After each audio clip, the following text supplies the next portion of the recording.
क्या JDU supremo Nitish Kumar के बेटे निशांत कुमार बिहार के अगले मुख्यमंत्री होंगे? क्या नीतीश कुमार नहीं बल्कि निशांत कुमार के नेतृत्व में राष्ट्रीय जनतांत्रिक गठबंधन बिहार विधानसभा का चुनाव लड़ेगा? क्या तेजस्वी यादव नहीं बल्कि निशांत कुमार बिहार का अगला या यूं कहें कि असली भविष्य है? क्या निशांत कुमार ही नीतीश कुमार के सच्चे उत्तराधिकारी होंगे? क्या मुख्यमंत्री नीतीश कुमार ने आखिरकार बेटे निशांत को अपनी सियासी विरासत सौंपने का मन बना लिया है?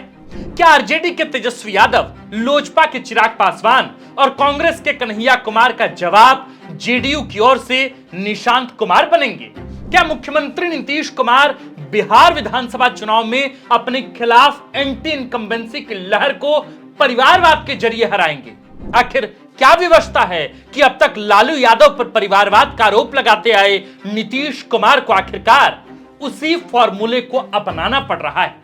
क्या निशांत कुमार बिहार में तेजस्वी और कन्हैया कुमार को टक्कर दे पाएंगे?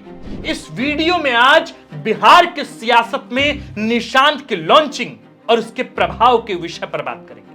साथ ही समझेंगे नीतीश कुमार के लिए यह नौबत आखिर आई कैसे। हम नौबत शब्द का इस्तेमाल इसलिए कर रहे हैं क्योंकि निशांत की सियासत में एंट्री स्वाभाविक नहीं है। ऐसा क्यों, इसकी चर्चा आगे करेंगे। बिहार की सियासत में मुख्यमंत्री नीतीश कुमार के बेटे निशांत कुमार की एंट्री की वजह है 15 मार्च को सीएम हाउस से आई होली पार्टी की कुछ दिलचस्प तस्वीरें और पटना की सड़कों पर लगे दर्जन भर पोस्टर। आज इसी पर विस्तार से बात करेंगे। बात इसलिए करेंगे क्योंकि बिहार की सियासत के संदर्भ में नीतीश और निशांत पर बात करना बेहद लाजिम है। इसलिए चलिए शुरू करते हैं आज का विश्लेषण। नमस्कार, हमारा नाम है आकाश। आप देखना शुरू कर चुके हैं फोर्थ पिलर का बिल्कुल नया नवेला ताजा कार्यक्रम जिसका नाम है सियासी कहानियां। दरअसल 15 मार्च को निशांत कुमार पिता मुख्यमंत्री नीतीश कुमार की होली पार्टी में नजर आए। न केवल नजर आए बल्कि काफी एक्टिव भी दिखे। जो वीडियो सामने आए हैं उनमें निशांत कभी कार्यकर्ताओं से गुफ्तगू करते नजर आए तो कभी पार्टी के शीर्ष नेताओं के आवाभगत में मशगूल दिखे। कभी पदाधिकारियों का कुशलक्षेम पूछा तो कभी चाय नाश्ता पूछकर मेहमान नवाजी की। इससे भी ज्यादा दिलचस्प और जरूरी तस्वीर वह थी जिसमें निशांत कुमार इस समय जेडीयू में नीतीश कुमार के बाद दो सबसे अहम शख्सियत संजय झा और विजय कुमार चौधरी के कंधे पर हाथ रखे नजर आए। आज बिहार में कमजोर और बूढ़े हो रहे नीतीश कुमार के लिए यही दो व्यक्ति आंख और कान है और इन दो लोगों के कंधे पर निशांत कुमार का हाथ वाली तस्वीर में बिहार की सियासत का भविष्य लिखा है। पिता की होली पार्टी में बेटे की मौजूदगी अस्वाभाविक नहीं है, लेकिन जो स्वाभाविक नहीं था वह है निशांत कुमार की अति सक्रियता। दरअसल जनता दल यूनाइटेड का गठन हुए 23 साल बीत गए। बतौर मुख्यमंत्री ये नीतीश कुमार का 20वां साल है। इन 23 वर्षों में निशांत कुमार कभी भी सार्वजनिक मंच पर नहीं दिखे। इंजीनियरिंग की पढ़ाई और कहा जाता है कि उनका मन आध्यात्म में रम गया। निशांत के बारे में कहा जाता है कि उनकी रुचि कभी भी सियासत में नहीं रही, वह हमेशा इससे अलग थलग ही रहे, लेकिन अब अचानक सक्रिय हो उठे। उनकी सक्रियता ने जहां सियासी जानकारों के कान खड़े कर दिए हैं तो वहीं सीएम नीतीश कुमार के विरोधियों और सहयोगियों दोनों ही खेमे में तेज हलचल है। ऐसा इसलिए क्योंकि नीतीश कुमार बिहार ही नहीं बल्कि भारतीय राजनीति के सरप्राइज पैकेज है। इतना कि यदि आप सरप्राइज ना कहकर नीतीश कुमार कह दें तो भी चलेगा। सवाल है कि निशांत कुमार के अचानक सियासत में आने की चर्चा क्यों शुरू हो गई? ऐसा क्या है जिसने निशांत कुमार को अध्यात्म और शांति की दुनिया से अचानक राजनीति के मैदान में ला पटका है? यदि ये सच है तो क्यों लालू पर परिवारवाद बढ़ाने का तोहमत लगाने वाले नीतीश कुमार भी अचानक उसी राह पर चलने को तैयार हो गए? ये नीतीश कुमार का मास्टर स्ट्रोक है या फिर उनकी मजबूरी? गौरतलब है कि 30 अक्टूबर 2003 को शरद यादव के जनता दल और नीतीश कुमार और जॉर्ज फर्नांडिस के समता पार्टी का आपस में विलय हो गया। अस्तित्व में आया एक नया राजनीतिक दल जिसे नाम मिला जनता दल यूनाइटेड या फिर जेडीयू। कुछ समय बाद यह पार्टी टूटी और फिर 2013 में फिर साथ आ गई। तीर निशान वाली इस पार्टी में वैसे तो जॉर्ज फर्नांडिस और शरद यादव जैसे दो बड़े शूरवीर नेता थे, लेकिन कमान हमेशा ही नीतीश कुमार के हाथ में ही रही। 2005 में जब पहली बार सीएम बने तो कहा जाता है कि पहले जॉर्ज फर्नांडिस को ठिकाने लगाया और बाद में शरद यादव भी रूठते मानते रहे। वर्ष 2005 के बाद कालांतर में नीतीश कुमार ने उपेंद्र कुशवाहा, ललन सिंह, जीतन राम मांझी, आरसीपी सिंह, प्रशांत किशोर और मनीष वर्मा सरीखे आधा दर्जन नेताओं को समय समय पर किनारे लगाया। वजह थी इनका नीतीश के समानांतर पावर सेंटर बनने की कोशिश करना। कुछ लोग कहते हैं कि नीतीश कुमार अपने विश्वस्त सिपह सलारों को ठिकाने लगा देने में माहिर हैं, लेकिन सियासी जानकार मानते हैं कि इसमें कुछ भी अस्वाभाविक नहीं है। झारखंड में झारखंड मुक्ति मोर्चा के शिबू सोरेन, बिहार में आरजेडी के लालू प्रसाद यादव, यूपी में सपा के मुलायम सिंह यादव, महाराष्ट्र में शिवसेना के बाला साहब ठाकरे या दक्षिण की क्षेत्रीय पार्टियों के सुप्रीमो ने कभी भी अपने सहयोगियों को समानांतर पावर सेंटर बनने नहीं दिया और यही काम जेडीयू में नीतीश कुमार ने भी किया। हां, लेकिन यहां एक फर्क है। शिबू सोरेन के पास पहले दुर्गा सोरेन और फिर हेमंत सोरेन के रूप में उत्तराधिकारी मौजूद थे। उसी प्रकार सपा में अखिलेश यादव, आरजेडी में तेजस्वी यादव और तेज प्रताप यादव, महाराष्ट्र में उद्धव ठाकरे उत्तराधिकारी के रूप में मौजूद नहीं थे। लेकिन जेडीयू में ऐसा नहीं हुआ। निशांत सियासत में अरुचि दिखा चुके थे तो शायद नीतीश कुमार के पास विकल्प ही नहीं बचा था। नीतीश कुमार ने हालांकि इस कमजोरी को 2 दशक तक अपनी ताकत बनाए रखा और लालू प्रसाद यादव पर परिवारवाद को लेकर हमला बोलते रहे, यहां तक कि हाल में ही जब महागठबंधन का साथ छोड़ा तो फिर शुरुआत परिवारवाद के आरोप से ही की।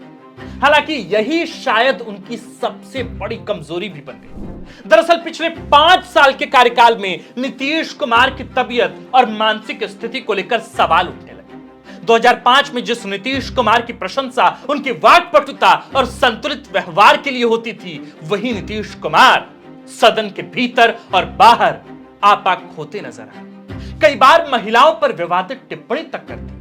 हाल ही में महात्मा गांधी की श्रद्धांजलि सभा में ताली बजाने लगी तो स्पीकर को वहीं रोकना पड़ा। विपक्ष ने इसे मुद्दा बनाया ही, सत्ता पक्ष में घटक दल के नेताओं ने भी चिंता जता दी। बिहार विधानसभा चुनाव की सुगबुगाहट के बीच भाजपा ने कहना शुरू कर दिया कि एनडीए की ओर से सीएम चेहरा अभी तय नहीं हुआ है, बाद में घटक दल मिलकर यह तय कर लेंगे। तेजस्वी यादव ने कई बार कहा कि नीतीश कुमार का गिरता स्वास्थ्य अब उन्हें बिहार का शासन चलाने की अनुमति कतई नहीं देता। नीतीश जानते हैं कि जेडीयू में अब भी वही पावर सेंटर है। किसी दूसरे सहयोगी को आगे बढ़ाया भी तो पार्टी में सिर्फ फुटअव्वल हो जाएगी। ऐसे में उनके बाद क्या, उनका क्या, जेडीयू के भविष्य का क्या, ये तमाम सवाल बेहद लाजिम सवाल थे। सियासी साख का क्या और प्रदेश की राजनीति में अपने अस्तित्व का, अपनी विरासत का आखिरकार क्या। कहा जाता है कि नीतीश कुमार की चिंता के मद्देनजर उनके विश्वस्त कार्यकर्ताओं और सिपह सलारों ने निशांत कुमार को राजनीति में आने के लिए मना लिया।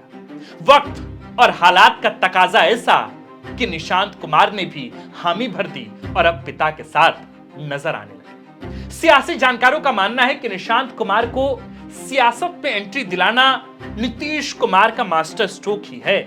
पहली बात तो यह है कि निशांत कुमार के रूप में नीतीश कुमार को अपना और जेडीयू को एक सर्वमान्य उत्तराधिकारी मिल जाएगा। निशांत कुमार इंजीनियरिंग पढ़े हैं तो कम से कम शिक्षा के मुद्दे पर लालू के बेटों तेजस्वी यादव और तेज प्रताप यादव के सामने बीसी साबित होंगे। तेजस्वी यादव और तेज प्रताप यादव पर ईडी और सीबीआई में केस है, लेकिन निशांत बिल्कुल बेदाग छवि वाले युवा नेता के रूप में राजनीति में लॉन्च होंगे तो इसका भी फायदा पार्टी को और उनको मिलने की खूब उम्मीद है। हालांकि संगठनकर्ता के रूप में अभी निशांत कुमार की परख होनी बाकी। अभी तक उनकी सार्वजनिक उपस्थिति दिखी नहीं है कि वह कैसा बोलते हैं, मुद्दों की समझ कितनी है, क्या वह आरोप प्रत्यारोप की लड़ाई में अपनी तीखी बयानबाजी से आरजेडी के हमलों पर पलटवार कर पाएंगे।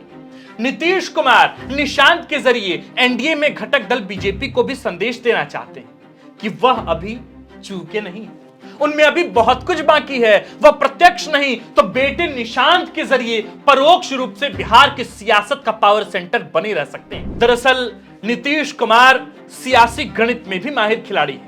वह जानते हैं कि भले ही 2020 में 74 विधानसभा सीटें लाकर भाजपा सबसे बड़ी पार्टी बनी हो, लेकिन सत्ता के लिए उसे जेडीयू का साथ चाहिए ही होगा। नीतीश कुमार की जेडीयू एक जाति आधारित पार्टी है। नीतीश कुमार के पास कुर्मी, कोयरी, पिछड़ा, अति पिछड़ा और महिलाओं के रूप में एक बड़ा वोट बैंक है।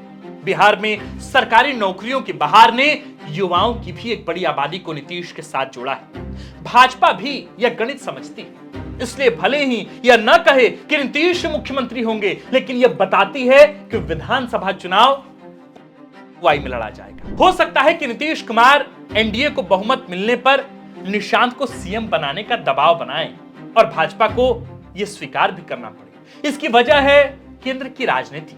दरअसल पिछले साल हुए लोकसभा चुनाव में भाजपा को केवल 240 सीटें ही मिली। भाजपा अकेले दम पर बहुमत नहीं जुटा सकी और मौजूदा मोदी सरकार जेडीयू और टीडीपी की बैसाखी पर चल रही। अब यदि भाजपा मुख्यमंत्री पद पर ज्यादा अड़ी तो नीतीश कुमार पाला भी बदल सकते हैं। पाला बदलेंगे तो भाजपा केवल बिहार की सत्ता नहीं गवाएगी, बल्कि केंद्र से भी जाएगी।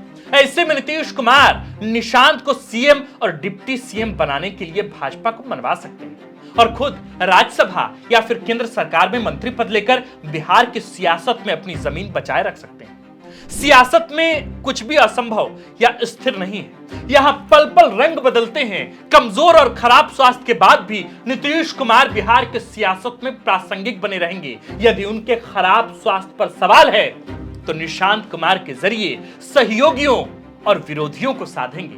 अब सब कुछ निशांत के पब्लिक अपीयरेंस और राजनीतिक सूझबूझ पर निर्भर करता है। देखना यह भी होगा कि निशांत को पिता नीतीश के विश्वस्त सिपहसालारों से कितनी मदद मिलती है। निशांत के सियासत में लेट एंट्री भी एक समस्या है। वह 49 के हो चले हैं। तेजस्वी यादव अब पिता की छत्रछाया से बाहर आ चुके हैं और वही आरजेडी का मुख्य चेहरा भी। निशांत को उनसे पहले सियासत में आए तेजस्वी, कन्हैया और चिराग सरीखे युवा नेताओं से डील करना है। कुछ सियासी जानकारों का यह भी मानना है कि यदि निशांत सफल नहीं रहे तो जेडीयू बिखर भी जाएगी और तब उनका वोट बैंक जीतन राम मांझी की हम पार्टी, मुकेश सहनी की वीआईपी, चिराग की लोजपा और तेजस्वी की आरजेडी में बढ़ जाएगी। इसे समेटे रखने की जिम्मेदारी अब निशांत के कंधों पर है।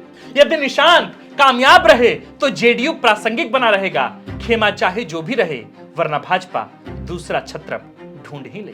मेरे प्रिय सुधी दर्शकों, बिहार की राजनीति में दिलचस्पी रखने वाले मेरे तमाम दर्शकों, आपको क्या लगता है एनडीए के तमाम बड़े नेता मसलन मोदी और शाह और नड्डा आखिरकार नीतीश कुमार के मुख्यमंत्री चेहरे के तौर पर अभी तक उन्हें लॉन्च क्यों नहीं कर रहे? क्यों नहीं कह रहे कि मुख्यमंत्री हमारे नीतीश कुमार ही होंगे अगर एनडीए की जीत बिहार में सुनिश्चित होती है तब?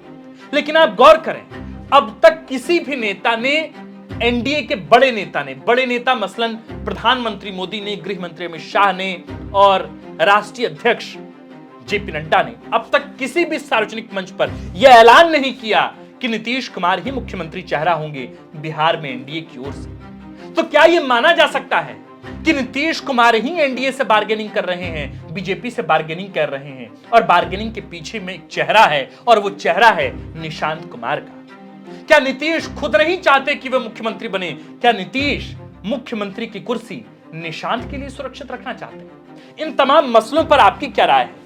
आपका विवेचना क्या है? आपकी अपनी मीमांसा क्या है? आप हमें कमेंट में लिखकर बताएं। आप देख रहे थे फोर्थ पिलर बिहार। हमारा नाम आकाश आनंद है, कैमरे के पीछे है नीरज। खबर लिखा है हमारे प्रिय साथी और कंटेंट हेड सूरज ठाकुर ने। जाने से पहले गुजारिश कि हमारे चैनल, आपके चैनल को जरूर सब्सक्राइब कर लें ताकि बिहार की जमीनी हकीकत, बिहार के मुद्दों की असली समझ और उससे जुड़ी तमाम बातें हम यहां आपके समक्ष साझा कर पाए। शुक्रिया।